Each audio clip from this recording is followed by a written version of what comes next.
Hello my lovely sewing friends, my name is Catherine and I'm here today to share a little bit of my love for my tops or blouses or tunics, but that's what I'm here for today.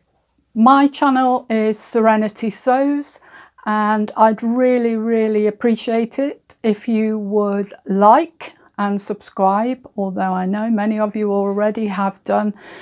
And again, I've not put a video out for a little while, and that's because life again gets in the way. I've had a bit of a nasty reaction to hay fever. I'm well over that now, thank goodness, but I've also not been able to sew much because I've got advancing carpal tunnel problems in both of my wrists now. I've had studies done and it's confirmed it, so I'm waiting to get that treated. And some days it's awful, it really is.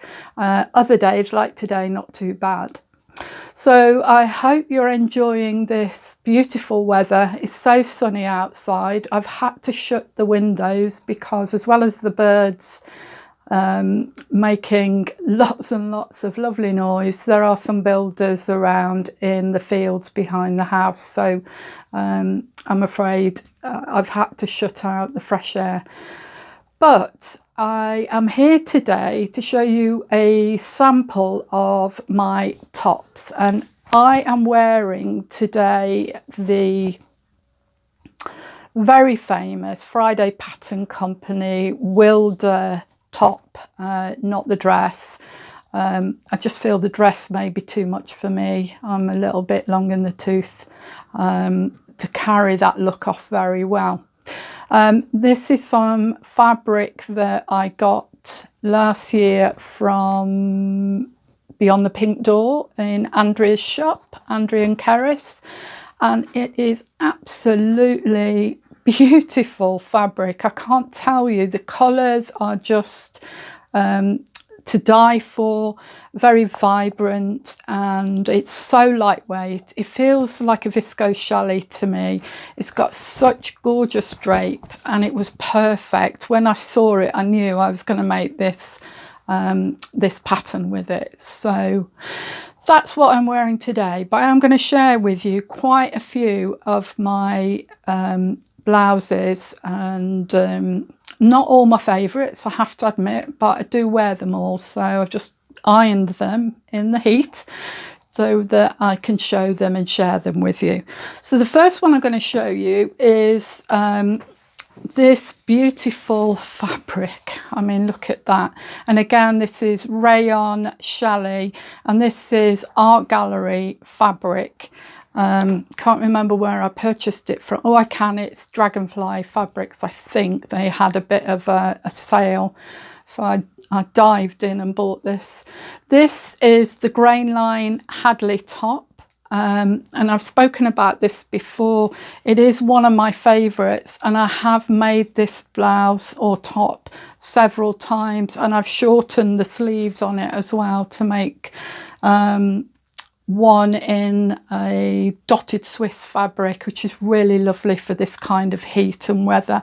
So this is a pattern that I go to time and time again. The second one I want to share with you is a self-drafted top in this wonderful Nani Iro fabric.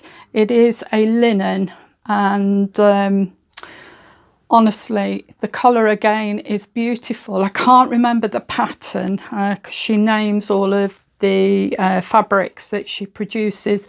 It's a very simple top.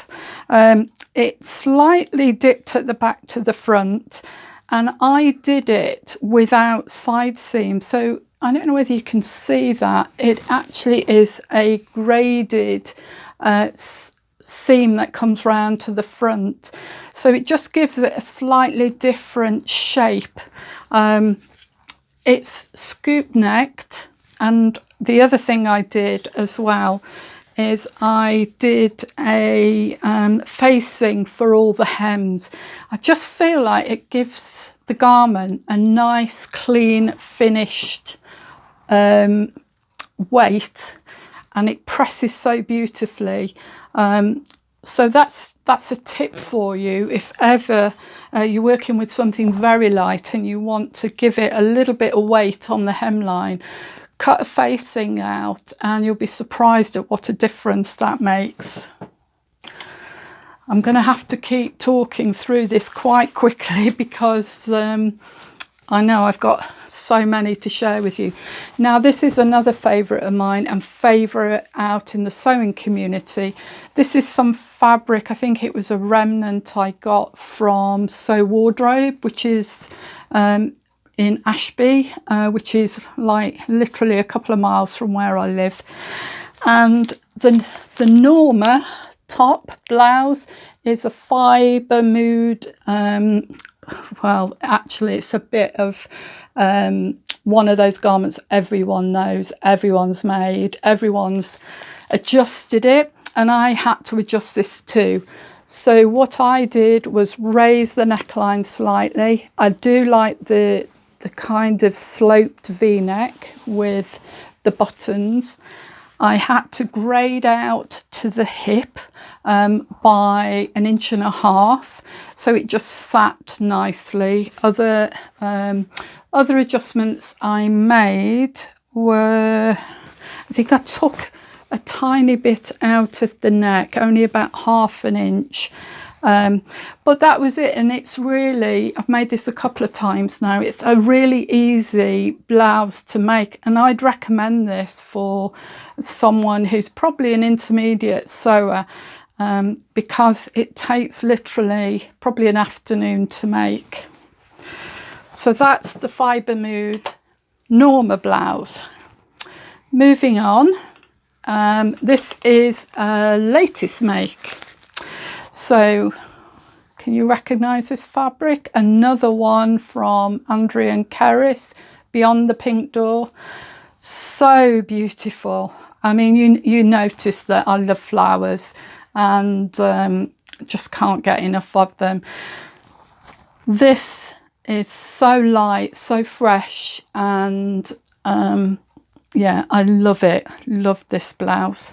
So the pattern I used is an old pattern that I've made up many times actually. I think it's about the 5th one I've made.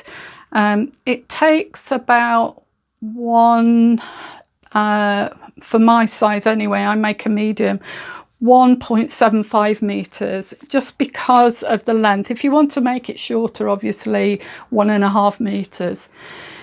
It's not an easy pattern to make, and I say that because of the neck and the way you have to stitch it around. It's kind of a face neck as well, but what you have to do is do it on the curve, and it's 2 pieces that you stitch together, and it is tricky. I really messed it up the first time I did it. I had to take it off, get some more fabric and do it again. But I know how I like to do it now. But I would just say it's a lovely pattern, but it does require a little bit of patience, in fact, a lot of patience, and some skill. The next one I want to share with you is this lovely top. Now, this is some very floaty rayon or viscose. I can't remember where I got this from. It may well have been another remnant from Sew Wardrobe. The back is just fastened with a little tie. And this pattern is here, which is the Martha top. And many of you will know Jane, who has a YouTube channel, and it's called now the Dressmakers Closet.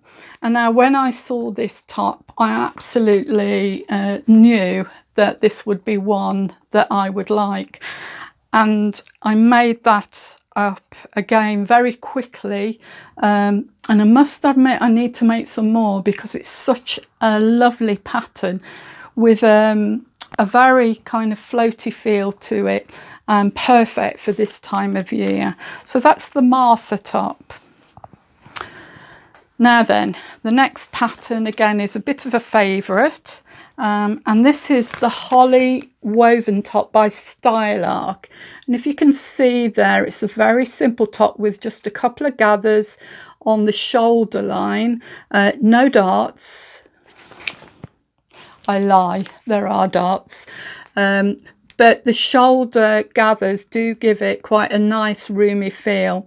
It also, if you can see there, has a cuff which is just to turn, no elastic in it, just turns out and finishes it quite nicely. So I've got two to show you. The first one is this beautiful viscose twill that I got from Andrea and Cerys recently, which you can see here. And I don't know whether you can see as I come closer, it's on a very beautiful kind of forest green background with vibrant flowers, but also these little flickers of gold. I can't tell you how lovely this looks in real life, and I do like it. Slightly heavier weight, so I probably won't wear it so much at the moment, but that is my latest one of that pattern, the Holly woven blouse. But this is one again that I made last year. Now this is very lightweight. This is Atelier brunette fabric, and I think this was a remnant too. This pattern only takes about 1.25 meters for my size, which is a 14 in Stylark. Very simple tie to the neck, and there are those lovely cuffs which just finish it off beautifully. And the sleeve length is bracelet length, or some people might call that 7/8. The next pattern is a sewing community absolute must-have, and honestly, if you've not heard about this pattern, I don't know where you've been for the last few months. Everyone that I watch on YouTube has made this and loves it, and I too am in the gang as far as that's concerned. So this is the Atelier Jupe Frieda blouse.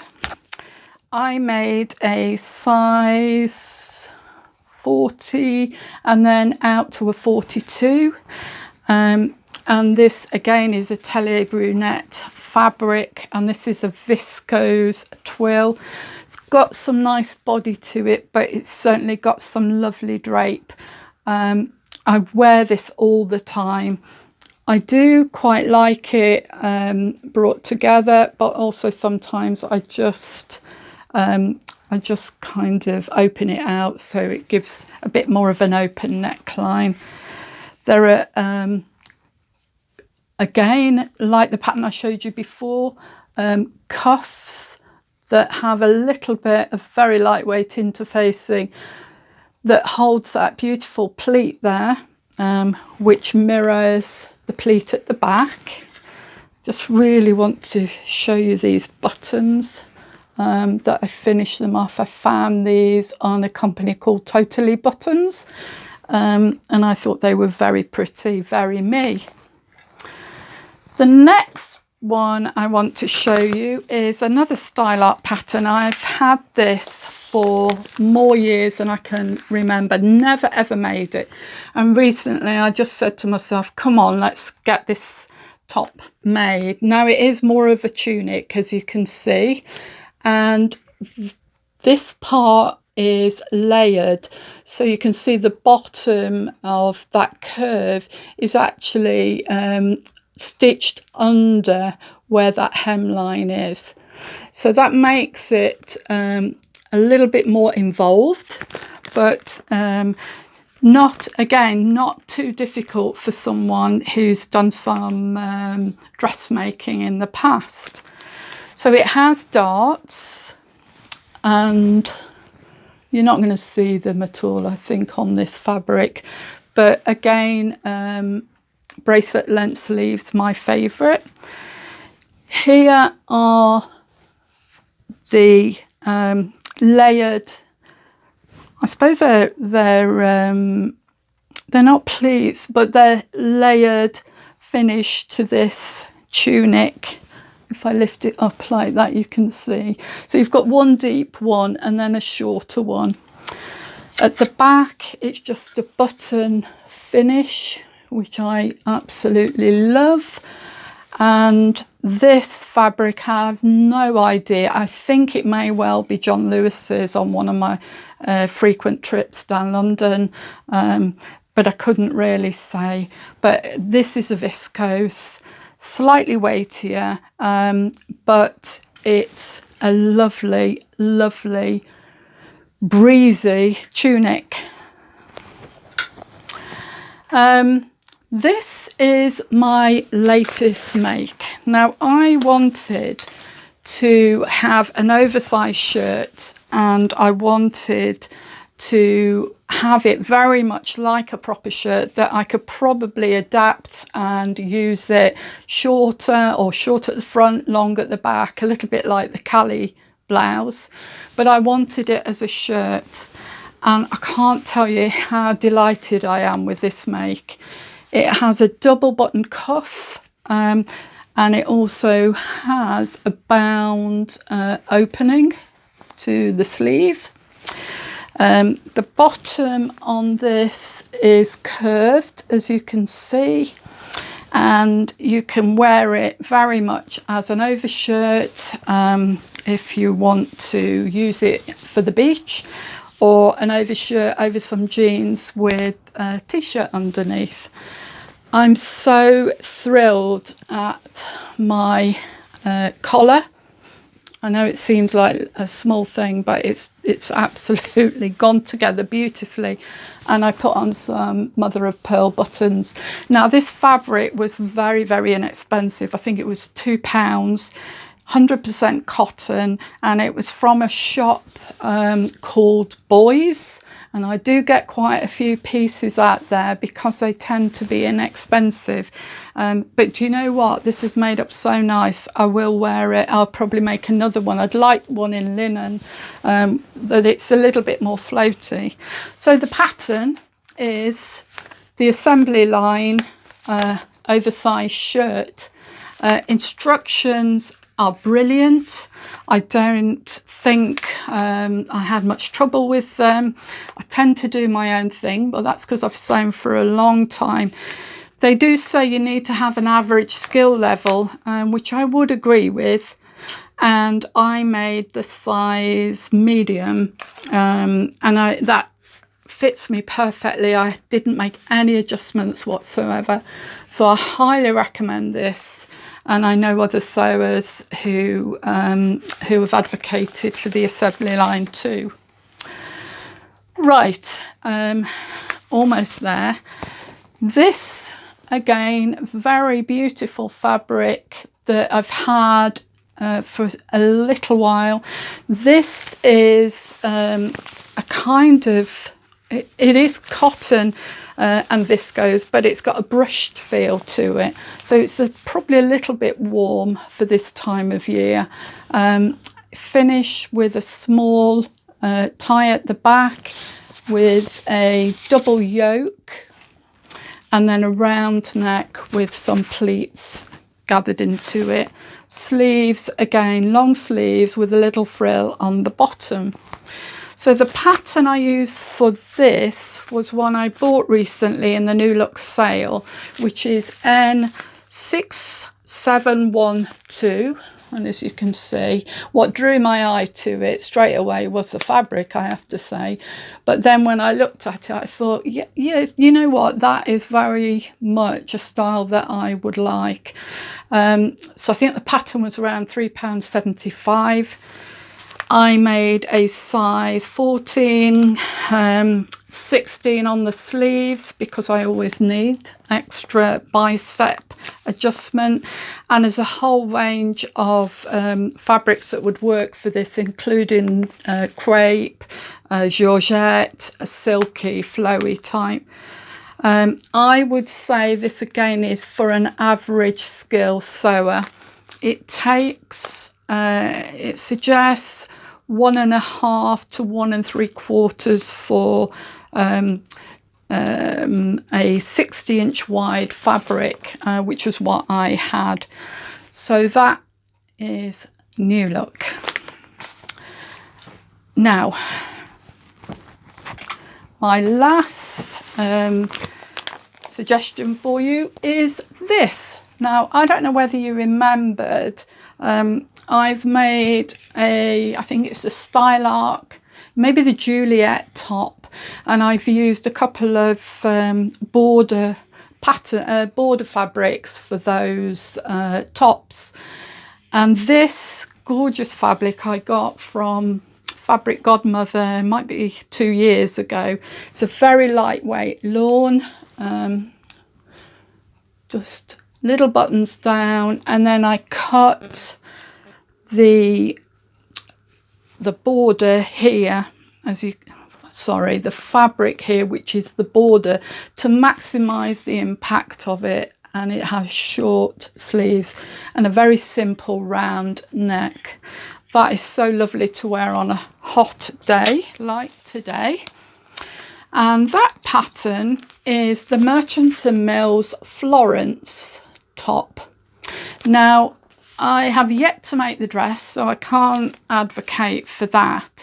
I made a size 16 in this pattern, which gives me a 39-inch bust, which is just right for me.